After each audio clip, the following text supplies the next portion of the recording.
Denise Pope. I'm a senior lecturer at the Stanford Graduate School of Education.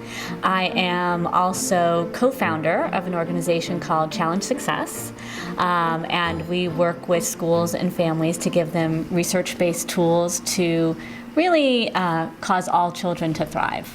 This particular fast-paced culture that we're in, the pressures to get grades, the pressures to get all these extracurriculars, to get into college, to get the job, to get the money, that's putting people on a treadmill, that's putting kids on a treadmill, it's putting parents on a treadmill, and there are several negative consequences, both towards their learning and towards their health and overall well-being. We have surveyed over 10,000 middle school and high school students, mostly in the Bay Area, at what are considered high-achieving public and private schools. The kids who are doing over 3.5 hours of homework a night, they are more likely to be suffering from negative health consequences, stress, anxiety, depression, physical issues, migraines, stomach aches, ulcers. Particularly with the high-achieving schools, these kids are very, very sleep deprived, and that has a whole host of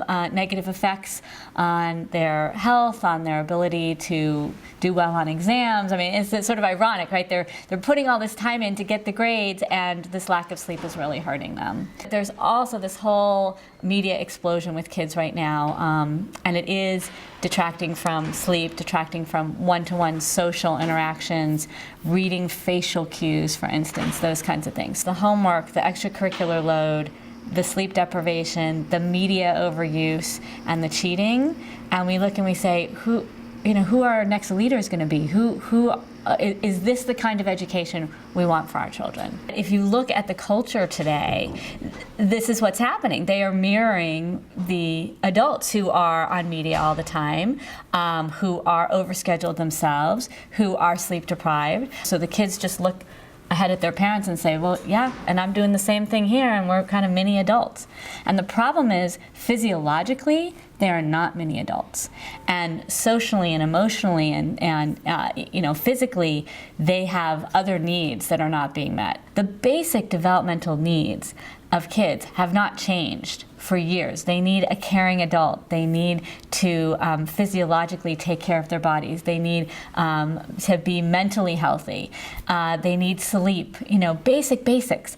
And what we're finding is that the focus has been much more on forgetting these basic needs and jumping ahead to achievement and pushing them in a way that's been really negative. In the long run, you want a healthy, happy 35-year-old, and no one's going to remember what your fourth grader gets in math, on the test. I don't care if my kids get all A's. I care that they know to do the right thing, that they stand up for someone who's being bullied, that they will try to give back to society.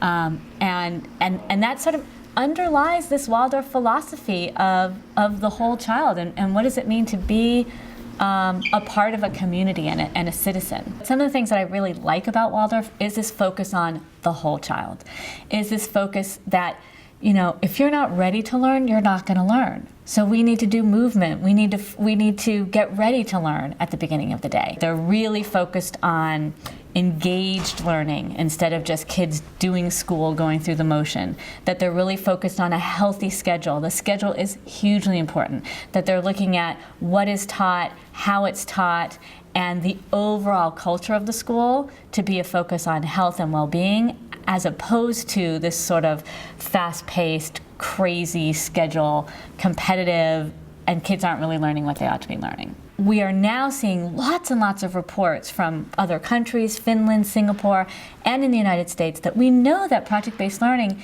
is a better way to learn when done well. And Waldorf has been doing this for years. We get feedback all the time, are you anti-success? Are you anti-achievement? No, but what we understand is there's a foundation that has to be built early on with a child, or none of this is going to stick anyway. So what I really like about Waldorf is this notion of, you're not going to push a kid to read before they're ready to read. And pushing them actually can have some really adverse effects. So that's one example in Waldorf where when they are ready to read, they will read, and then they will read, all 7 books of Harry Potter. But just trying to do something faster or earlier doesn't necessarily turn into a better, smarter kid who's going to get into Harvard. And I think there's this real sense of, if we do a Waldorf type education, are we hurting our kid? Are we keeping them from success in the real world? And it's really the exact opposite. If you look at the things that the Silicon Valley CEOs are saying that they really want to see in their workers: passion, thinking outside the box, creativity, loyalty. Not seeing it with this generation of kids coming out of these top schools, looking for where can we find it. Let's just go back to basics. Let's go back to the developmental needs of the kids. Let's give them a base where you are supposed to be creative and curious and not boxed into a standard curriculum where you're filling out worksheets.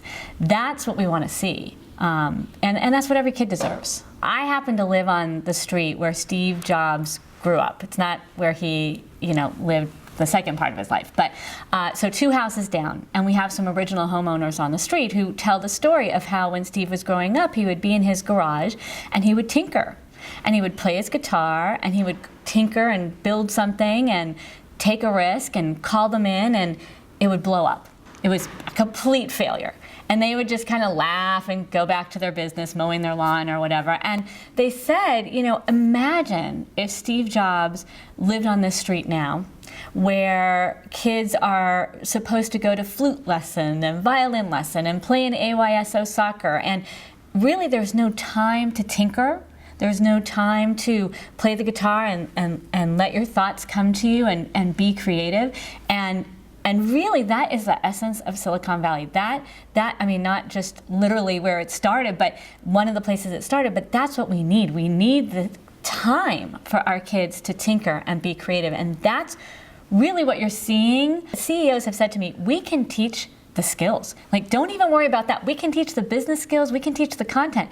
Give us these people who are curious, who are interested and passionate, and they see that it gets squelched out of kids in traditional schooling.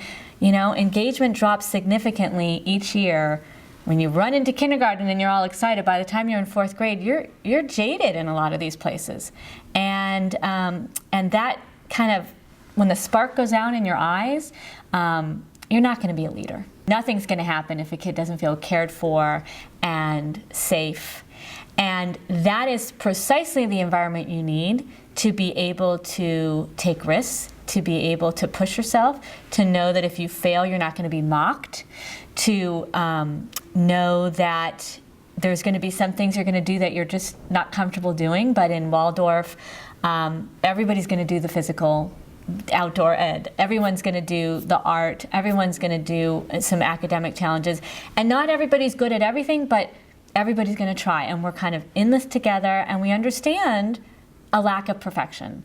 So in order to have that safe feeling to do something that really pushes yourself without the fear of being embarrassed by peers or letting people down, you need to create that environment, and I think that's one thing that Waldorf does really well, and that's what leads to resilience. So you need to be able to say, I can work with other people, I need to work with other people.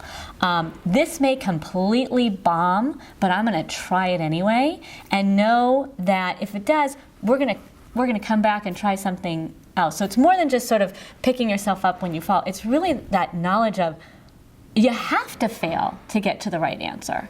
And at Waldorf, it's safe and it's expected. One of the things that we experience with Challenge Success is people are saying, well, you're dumbing down. When you focus on the whole child and you focus on social and emotional learning and a caring environment and group work, aren't you really dumbing down the curriculum? And it's the exact opposite. It's actually much harder, much more rigorous to learn in the ways that we're talking about, and it's much more realistic based on the real world. You work in groups, you iterate, you are constantly trying to and striving to improve your work. So when you have an experience like you have in Waldorf High School, where you really are pushed to do another draft, take another look, try something different, that's really preparing you for the rigors of the real world. And I know that they do well in college. I mean, I've seen that research, and I think more than that, they're really prepared for when they get out of college, for the real world experiences and the leadership skills and the advocacy skills that come through working on as a team, working as collaborating with others, being pushed by the teacher to think in a different way, try it again, iterate. That's much more realistic, and really preparing them in a more rigorous way than filling in bubbles on standardized tests or worksheets. Positive psychology has given us a lot of research about this notion of happiness and what it means to be happy. And we all want happy, healthy, fulfilled 35-year-olds. And the issue is what people think makes them happy. Money, fame, power is really not what we know makes people happy. And it's much more about community. It's much more about, are you a part of something that you believe in? It's much more about your, do you wake up every morning and smile? And do you smile when you interact with others? And do you have this positive outlook on, today might not have been great and tomorrow will be better? It's bonding with nature.